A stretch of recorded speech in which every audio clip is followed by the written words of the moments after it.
అసలు సమాజం ఎటుపోతుందో నాకు అర్థం కావట్లేదండి. ఈ రోజుల్లో పరిస్థితి ఎలా ఉందంటే పిల్లలకి వాల్యూ బేస్డ్ ఎడ్యుకేషన్ దొరకడం అనేది కష్టంగా మారిపోయింది. చదువుదేముందండి, అన్ని స్కూల్స్ చెప్తాయి. చదువు ఎక్కడ చదువుకున్నా ఒకటే కదా! కానీ ఇప్పుడు నేను చెప్పబోయేది మాత్రం వేరు.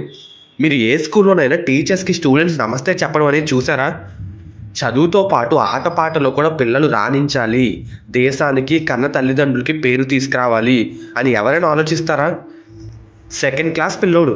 దెబ్బ తగిలితే ఆ బాధని కూడా ఇంగ్లీష్‌లోనే వ్యక్తపరుస్తాడు. మీకు అర్థమవుతుందా? అంతెందుకండి, మనకు తెలిసిన ఎంతోమంది మహానుభావులకున్న గొప్ప లక్షణాల్లో నంబర్ 1 డిసిప్లిన్. స్టూడెంట్స్‌లో ఈ క్వాలిటీ చిన్నప్పటి నుంచే ఉంటే వాళ్ళు ఎంత గొప్పగా రాణిస్తారనే దానికి పర్ఫెక్ట్ ఎగ్జాంపుల్ ఈ స్కూల్ స్టూడెంట్స్. ఇంకా వీటితో పాటు నంబర్ 1 ర్యాంకులు, పోటీ పరీక్షలో సత్తా చాటడం ఇలాంటివన్నీ ఇక్కడ చాలా సర్వసాధారణం. ఇంతకీ నేను ఏ స్కూల్ గురించి చెప్తున్నానో మీకు ఈ పాటికి అర్థమై ఉంటుంది. అదేనండి, మీరు అనుకున్నట్టుగానే మన భీమవరంలో విశ్వకవి సీబీఎస్ఈ స్కూల్ గురించే ఇదంతా. క్వాలిటీ ఎడ్యుకేషన్ విషయంలో మీరు కాంప్రమైజ్ కాకుంటే మీకు విశ్వకవి పర్ఫెక్ట్ చాయిస్.